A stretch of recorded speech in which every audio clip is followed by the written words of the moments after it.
আচ্ছা শর্মিলা, তোমার ছেলে যে মানসিক লক্ষণটা বলছিলে ওইটা একটা ওষুধের লক্ষণ আছে, আমি জুনিয়র ডাক্তারদের শেখাবো, এই জন্য তোমার কাছে বলতে বলছি।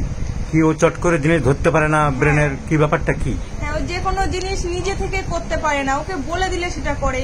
যেমন যে নিজের বুদ্ধি দিয়ে কিছু করি, সেই বুদ্ধিটা দিয়ে ও যে কোনো জিনিস করতে পারে না, চট করে ধরতে পারে না। হ্যাঁ। এই সিমটমটা আমি ওষুধের নামে এখন দেখাচ্ছি না, দেখো লেখা আছে পারসেপশন এন্টায়ারলি লস্ট, চট করে ধরতে পারে না।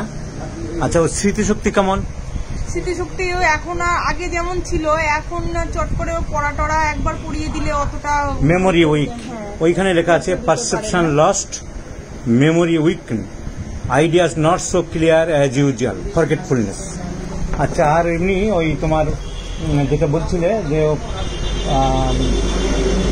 তোমার ওই কোনো কাজকর্মের একটা মানে উদ্যোগ নেই, না উৎসাহ নেই, অত কি বোঝো সেটা? লাফালাফি করতে চায় না, ও বসে বসে যেগুলো করা সেইগুলো করতে চায়, যে নিজে থেকে একটু লাফালাফি দৌড়াদৌড়ি, যে একটু উড়ো পাজা, সেগুলো করতে চায় না। মানসিক পরিশ্রম মোটেই করতে চায় না, শত বললেও উঠতে চায় না, কাজ করতে চায় না, সবকিছু জোর করে করে করাতে হয়। Disinclination to mental exertion or exertion of any kind. আচ্ছা, এই যে সিমটমগুলো ছিল ওর, তুমি আরেকটা বলছিলে যে খাদ্যদ্রব্যে মাছ টাছ দেখলে কি করে?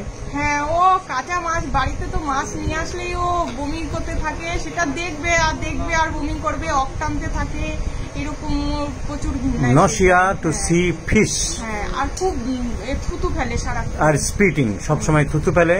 মাছ দেখলে বমির ভাব আসে, তার সাথে ডিসইনক্লাইনেশন টু মেন্টাল ওয়ার্ক, তার সাথে মেমোরি উইক, পারসেপশন খুবই কম। কি ওষুধ আসবে বলো বন্ধুরা?